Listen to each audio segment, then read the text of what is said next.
What's going on, everybody? Welcome back to Talkin Sports with Jake. Hope we're all doing well. Let's jump right in. A couple of suspensions drop in Major League Baseball. Spring training is underway. Braves outfield DH Jurickson Profar has been suspended for the entire season, 162 games, as he has violated the PED policy in the MLB for the second time. He also got suspended half of last year for 81 games because he did the same thing. I don't understand how these guys keep getting caught. How have you not learned by now? They gave him a 3-year deal worth $42 million last year, so a pretty decent deal. And they're gonna get half a season from him in 2 years because the guy's a complete moron and a complete idiot. It's just honestly stupid. And he's a good player too. Obviously, he's had kind of a odd career. Was He came up the number one prospect in baseball at Texas, never really worked out, was bounced around, but had some good years in San Diego, and he signed with the Braves last year. But last year, when he played, he was good. He hit 245, 14 homers, and 43 RBIs for 787 OPS. He's not a very good defender. He's found a home in left field, but isn't very good out there. Can play the infield in the middle infield spots. Hasn't done very much of it in recent years. He's mostly a DH at this point. But he's a decent player, 33 years old. He's a solid veteran bat to have, and now he's not going to be able to play this year for the Atlanta Braves. And Johan Rojas, Phillies outfielder, he's also has been suspended 81 games for violating PEDs. Again, don't understand how these guys haven't learned their lesson at this point. Last year in 71 games, 152 at bats. He had 224 homer, 18 RBIs, 569 OPS. Very good center field defensively, but not much of a hitter. But he's only 24 years old. Will be 25 this coming season. So he gets suspended. Andrew McCutchen is on a 1-year deal with the Texas Rangers. It's a bit of a surprise. Obviously, McCutchen's been playing forever. His rookie year was back in 2009. This will be year 18 for him. He will be 39 years old. Obviously, he's had two seasons with the Pirates. His first stint was 2009 to 2017. Was one of the best players in the league in that span. Won an MVP in 2013. He's spent the last 3 years in Pittsburgh. After in between, he bounced around a bit. He will not return to Pittsburgh for his age 39 season. He will sign with the Texas Rangers a 1-year deal. McCutchen, obviously, being 39, isn't near the player he once was. But last year hit 239, 13 home runs, 57 RBI, 700 OPS, so he's still a serviceable bat. Isn't a great defender in the outfield anymore, but can handle himself. He's still a serviceable player, solid veteran to have on your squad, and Texas adds him on a 1-year deal.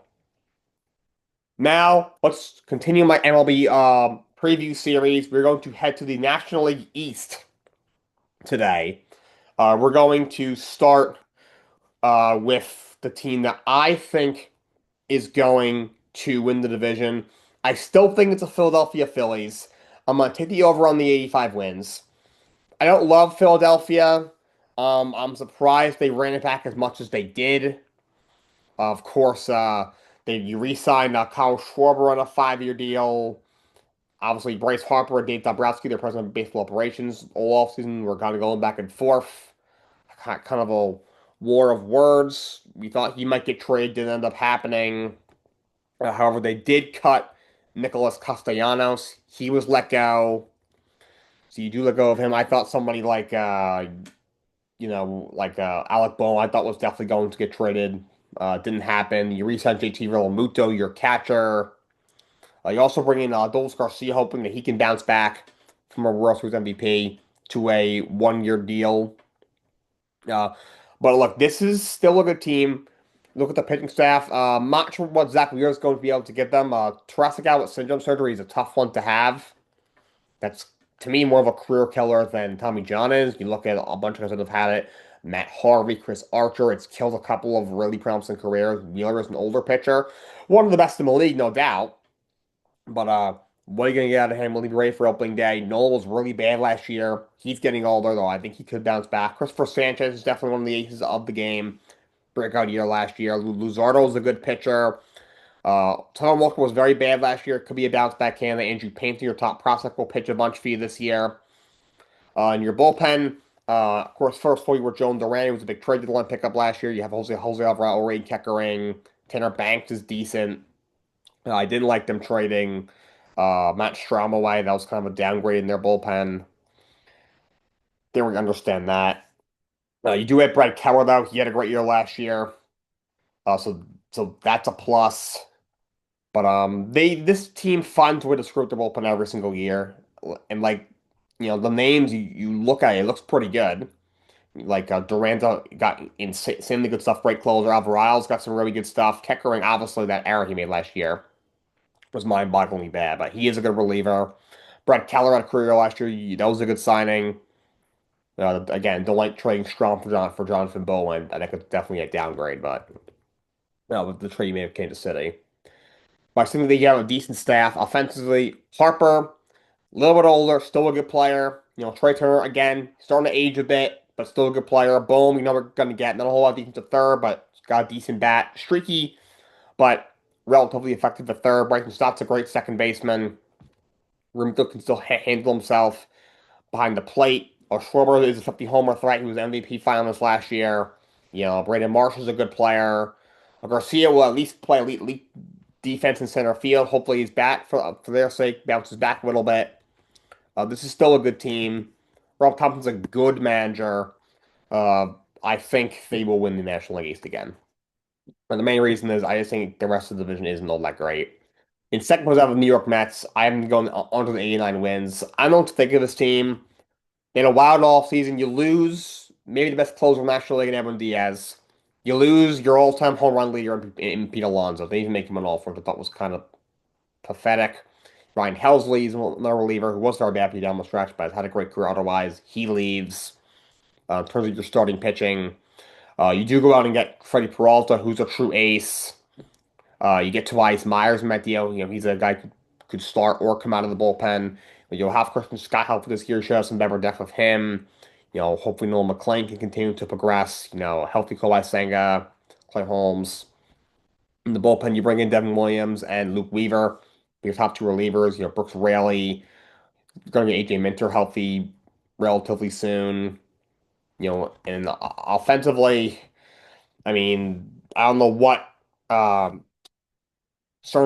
was talking about. He wanted to improve their run prevention.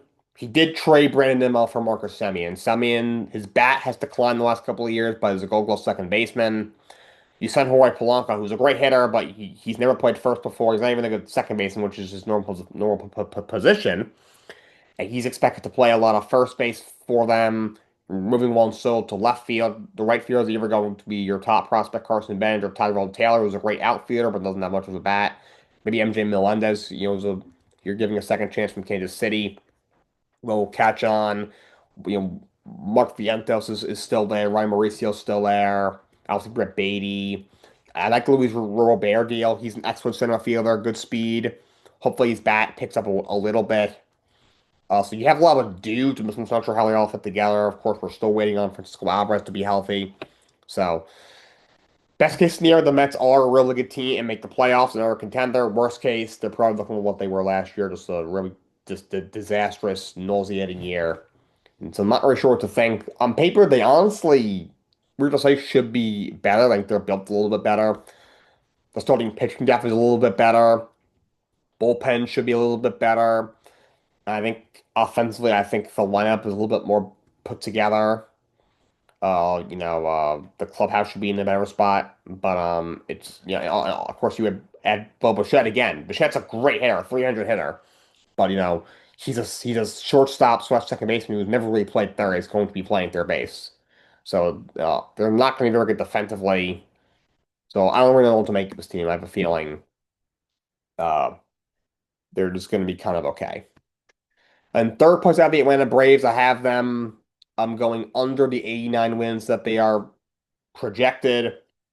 I could see a lot of people taking this team to win the division. I understand why. Every year, this team seems to have injury problems these last couple of years. Can't really get it together. If you look at the rotation, Sale is a beast. I think a future Hall of Famer, but has health issues. Can Strider stay healthy? Spencer Schwellenbach, I like him a lot. How healthy will he be? What are you going to get out of Ronaldo Lopez or Bryce Elder, Grant Holmes?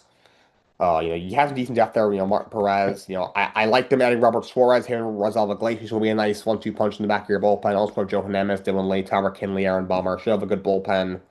Offensively, look, Drake Baldwin is, the reigning actually rookie of the year. Sean Murphy is also an elite defender behind him. He also has some power. Matt Olson's still a good player. Olson Rally, having him healthy, he's healthy. That's a big piece to get back. Acuna is one of the five most talented players in the league, probably, but he just is never healthy. Michael Harris at least will play good defense in center field. I like them adding Mike Yastrzemski. He's a decent player. This is a solid team. Haesung Kim adding him to play shortstop is an upgrade. If Ozzy Albies can ever stay healthy, we don't know what he can do. So this, to me, I actually think they have the best roster in the National League East, and if they win 95 games and then win the division, I wouldn't be shocked. I like them, I know Brian Snicker steps down. They promote Walt Weiss from a Rockies manager who's their bench coach the last few years. I do think that was the right move. So on paper, they probably should win the division, but just every year this team gets annihilated with injuries. They have some young pieces on this team, but they're a relatively older group. I think that might come back to bite them again. I just don't see, and you already got Jurickson Provar, who is going to probably be your everyday DH this year. He's a good hitter. Not going to have him this year already. We're just, what, week 2 of spring training. It's just a bad omen. I think the Braves will have kind of another injury plague year. Well, probably won't be as bad as last year. They're in a little bit of a better spot depth-wise, but I think it'll be tested early, and it's not going to go super well. In fourth place, I have the Miami Marlins. I have them going under 74 wins. You trade away Edward Cabrera, who last year was honestly your ace. Uh, they have a lot of exciting young pitching. City Alcantara was a lot better down the stretch last year. Healthy Yuri Perez, Max Meyer, even Braxton Garrett. You look at the bullpen. You add Pete Fairbanks, Kevin Forte, Anthony Bender, Andrew Nardi. Not bad. I really think City Alcantara is going to be traded at the deadline. Uh, would have been traded last year if he wasn't such a disaster in the first half of the season. Did he already have any value? So they kept him. I think as long as he bounces back, which I think he will, he gets moved. Now, offensively, it's just a lot of, huh? Like they're taking a flyer on Christopher Morel, who seems like a bit of a lost cause. Augustin Ramirez behind the plate. I like David Everett, who's a 300 hitter. I like Connor Norby, even Otto Lopez. Kyle Stowers was an all-star last year.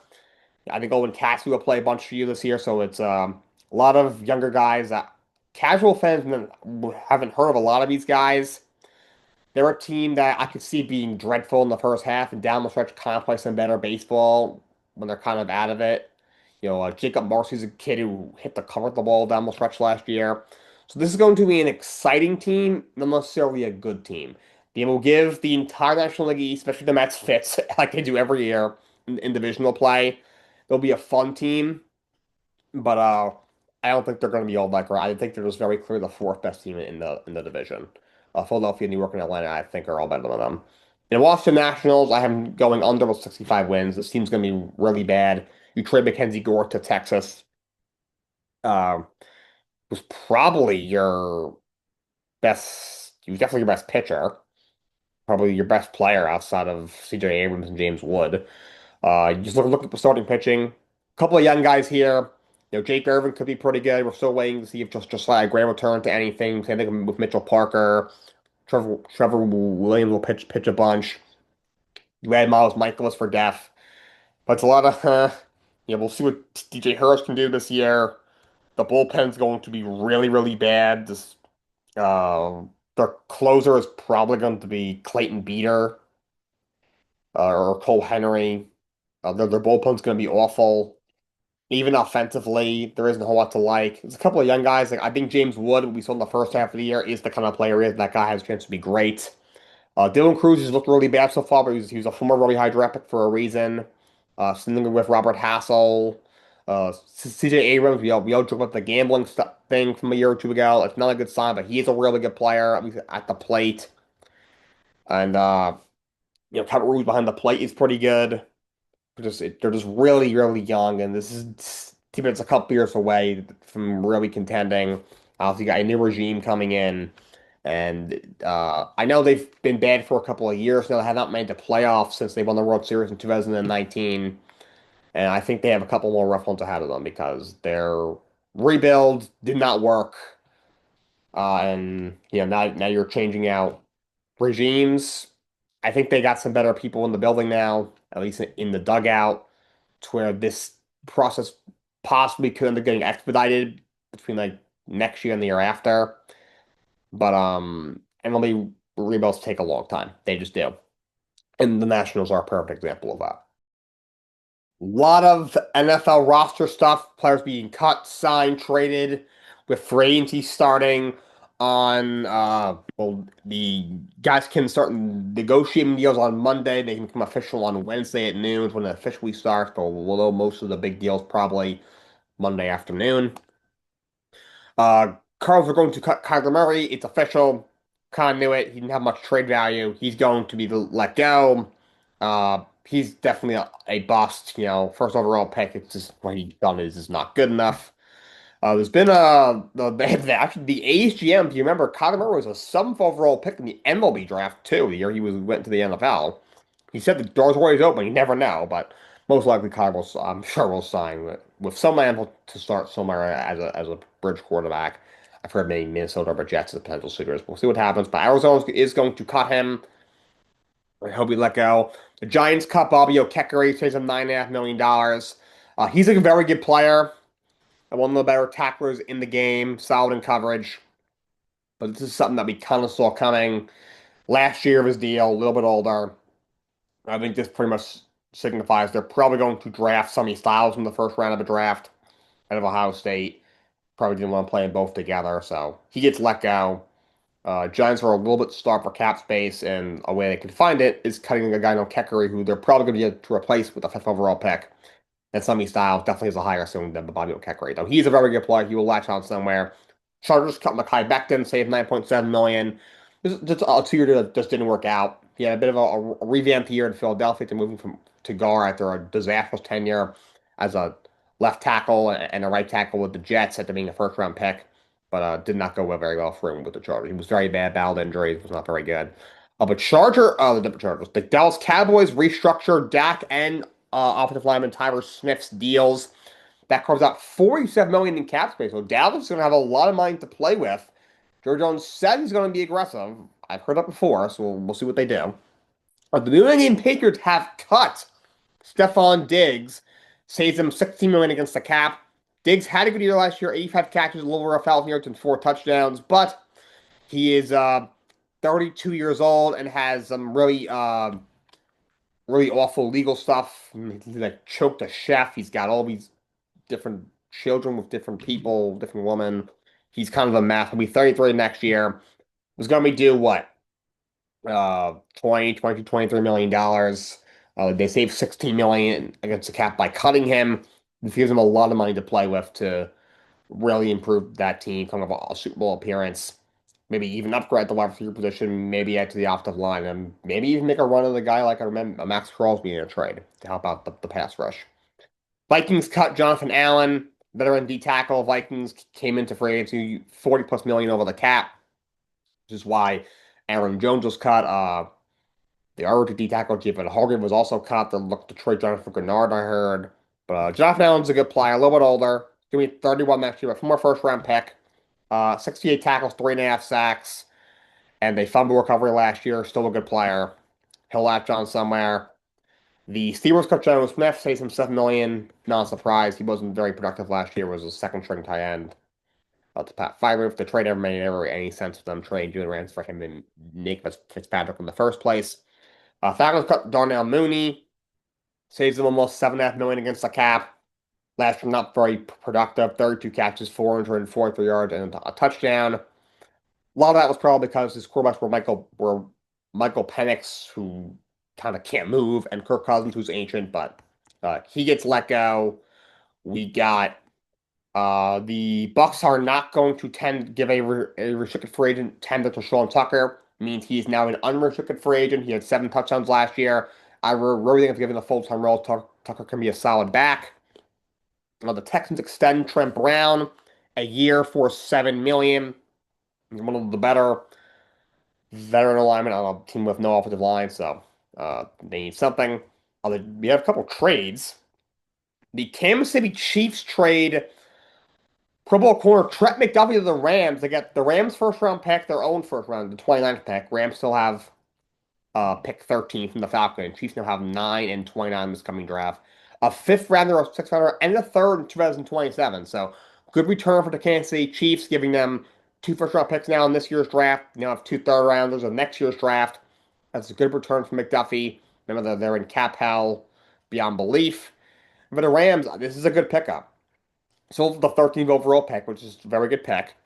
And you get a true cornerback one in Trent McDuffie, who will probably get an extension. June Lake, his college coach at Washington, is on the Chiefs defensive staff. I think it's a good fit. He's on the Rams staff rather, so I think it's a good trade for the uh, Los Angeles Rams and Chiefs. Also getting a great return. The Bills get DJ Moore from the Bears for a second and a fifth round pick. I think this is a decent trade. DJ Moore is not the player he once was, a little bit older, but he's still a solid receiver. I think they'll still need a little bit more. Keon Cohen is, I don't know why he's even still on the team. With Moore, Shakir, it's better, but they can use a little bit more. But they give up a second and a fifth round pick for him. I'm not sure we're giving up a second round pick for DJ Moore at this point in his career, but he's a good player. Joe Brady was the offensive coordinator of Carolina at one point, early in DJ Moore's career when he was in Carolina. He's now the head coach, of course, with Buffalo Bills. Just got the promotion, so it's a good fit, I think. But I will say it's a pretty good return for the Bears. That gives them two second round picks. Maybe you trade one for a big name piece. This allows you to maybe take three really decent players in this coming draft. Maybe you move back into the first round and take another player in the first round. So, uh, but that's a trade between the Bills and the Bears. Now I'm going to go over the top 10 tight ends from this past season, in my opinion. Number 10 is Howard Faden Jr., 72 catches, 731 yards, and 6 touchdowns. Really good rookie year for the Browns. There's a reason David Njoku's not being brought back. Eagles, tight end Dallas Goedert comes at number 9. Last year, 60 catches, 591 yards, and 11 touchdowns. Should get a decent payday in free agency. Probably not from the Eagles, though. Number 8 is Tyler Warren. Great rookie year for him. This is a really strong tight ends class in this rookie class. Tyler Warren, 76 catches for 817 yards and 4 touchdowns. That's number 7 is Hunter Henry. 60 catches, 768 yards, and 7 touchdowns. He developed into one of the better tight ends in the game with the Patriots these last 2 years. Hunter Clark comes in at 6. I know he was hurt for pretty much the whole second half of the season, but he was electric in the 8 games he played. 32 catches, 489 yards, and 6 touchdowns in 8 games. At 5, I have Kyle Pitts. Probably the best year of his career. Definitely the best year since his rookie season. 88 catches, 928 yards, and 5 touchdowns. He was franchise tagged by the Atlanta Falcons. Travis Kelce comes in at 4. Might seem a little high for a guy that everyone thinks is washed. He's not necessarily washed. He's just kind of a shell of himself. This is a guy who's, considered one of the 3 best tight ends of all time. But he's still a decent player. 76 catches, 851 yards, and 5 touchdowns. We'll see if he plays next year. I know he's been thinking about retirement for a couple of years. George Kittle, injuries limited him, but he was still a beast in 11 games, 57 catches for 628 yards and 7 touchdowns. At 2, Brock Bowers, another guy who was limited by injury, but when he played, he was fantastic. In 12 games, 64 catches, 680 yards, and 7 touchdowns. Number 1, by far, is Trey McBride, just an absolute monster. 126 catches for 1,239 yards, 6th most in the NFL, and 11 touchdowns. And before we go to the next segment, just want to say rest in peace to Lou Holtz, a longtime college coach. He passed away the other day at the age of 89. That's what I believe was yesterday. Won a national championship at Notre Dame back in 1988. He was in the 30 for 30 Catholic versus convicts. We've heard of that. That was about the Miami Notre Dame rivalry from back in the day. He was one of the greatest coaches in Notre Dame history. Also coached South Carolina, coached for 6 different colleges, also coached in the NFL briefly. One of the great college coaches of all time. Was a great guy, had very well liked by his players, and he passed away. So rest in peace to Lou Holtz. Let's recap WWE from this week. Monday Night Raw from this Monday. Vision did kick it off, as they usually do, and it's usually pretty boring. However, this segment was a little bit more exciting. We did have some masked men running around, which was kind of annoying. I wish they were done with that. But then Seth Rollins, uh, with the perfect ploy to chase away Logan Paul, Austin Theory, and stomps Paul Heyman after hitting him with a chair. That was pretty crazy, actually. It was one of the actually first entertaining Vision segments in weeks, maybe months. We had Dragon Lee against Gunther. This was a great match. Gunther wins. I thought it was a clever finish having Gunther take off his mask. But this was an excellent match. Probably the most entertaining Gunther match in months. This was a really, really good match. I'm happy to see Dragon Lee being featured on Monday Night Raw. AJ Lee cut a promo, issuing an open challenge for the Women's Intercontinental Championship that she just won from Becky Lynch at the Elimination Chamber. That's set up. It's going to be a six-woman gauntlet uh, tomorrow on SmackDown, so that should be exciting. I think it's and the goal it's going to be Bayley, Lyra, Valkyria, Asuka, Ivy Nile is in there, and two other ladies. So that should be very very exciting. Then we got uh, the original El Grande Americano against Raya Americano. This ended with OGL Grande Americano winning. I will say Lubbock Kaiser's like a new El Grande Americano. I like. I don't love Gable's OGL Grande Americano. I think they should end that gimmick sooner rather than later. Then Rusev calls out Obafemi. They have a little bit mini brawl in the ring. It's coming on on Raw. They are going to have a match. That brawl was entertaining. That should be a great match. Just hard hitting match coming on Raw. We had Jimmy Uso against Austin Theory, basically in a time filler, and in disqualification. Jay came out to help. Meaning we're probably getting Logan Paul and Austin Theory out division against Jay and Jimmy the Usos for the World Tag Titles at WrestleMania, which is going to be very boring. We had a Rhea Ripley promo. She said kind of her goodbyes to Io Sky is their tag team is going to be ending as Rhea Ripley is going to be on SmackDown this week as she gets ready for her feud with Jade Cargill. They will be fighting at WrestleMania for the Women's Championship. Io Sky, I feel she's going to feud with Julia for the Women's U.S. Championship. Hopefully they go in that direction. Then the main event for the Intercontinental Championship, Penta against Dominic Mysterio. Penta finally gets over on Dom Mysterio, defeats him, and wins his first belt in WWE. He's now your Intercontinental Champion. Of course, Dom wanted JD and Finn to get that hammer for him. Finn stopped JD from doing so, saying he needs to do it on his own. Dom, distracted, ends up losing to Penta. It was a really good match. Very happy for Penta. Great in-ring performer. Been over since he got to WWE. And hopefully they can finally end Judgment Day and turn Finn face. It'll probably lead to Finn against Dom at WrestleMania with Finn Balor. I don't know why he wouldn't win. Then Roman Reigns decided to show up, and him and Punk had a promo with CM Punk ending with a crazy line. So he was going to bury Roman Reigns next to his dead father. There's no other way around that. So crazy promo between Roman Reigns and CM Punk as they hype up their World Heavyweight Championship main event WrestleMania match. WrestleMania. On NXT, we opened up with the new North American champion, Miles Bourne. It was interrupted by Ethan Page. They had an impromptu match, which was pretty entertaining. Miles Bourne, of course, retains. That led to Ethan Page kind of being depressed in the locker room. He had to get a little pep talk from Ricky Saints.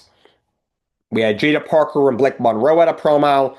This led to a match being set up between the two this Saturday at Vengeance Day. Better not Blake Monroe win, otherwise I'm going to be very mad at Shawn Michaels. We had Ren Sinclair against Nikita Lyons. Ren Sinclair wins in the speed match, which I'm not a fan of. We had a backstage segment with Jasper Troy. He challenged Elio LaFleur to a rematch for the speed championship. We had of course the Izzy Day and Tatum Paxley vignette, which was exciting. Dan ends up kind of getting driven crazy. They're going to have a match at Vengeance Day. I would think that's probably the end of their feud. Columbia Jordan had a segment pre-recorded where she was training with former WWE superstar Shayna Baszler. We had Joe Hendry and Miles Moore had a really funny segment backstage. We had a six-man tag. Shiloh Hill and Hanging Tank against the Vanity Project. Vanity Project picks up the win. Soon enough, Hanging Tank control help defeat the Vanity Project with a bunch of shenanigans. Then Jason Jin against Zarya for the NXT Women's Championship ends with Soruka interfering. I assume we're probably going to get a triple threat between those three for the NXT Women's Championship pretty soon. I am excited for heel Zarya though. That should be very exciting. Vengeance Day should be awesome. We got Tony D'Angelo against Deion Lennox, 200 against Ricky Saints for the NXT Championship. It should be really exciting. But that's all I got for you guys today. Till next time, so long. Have a great day.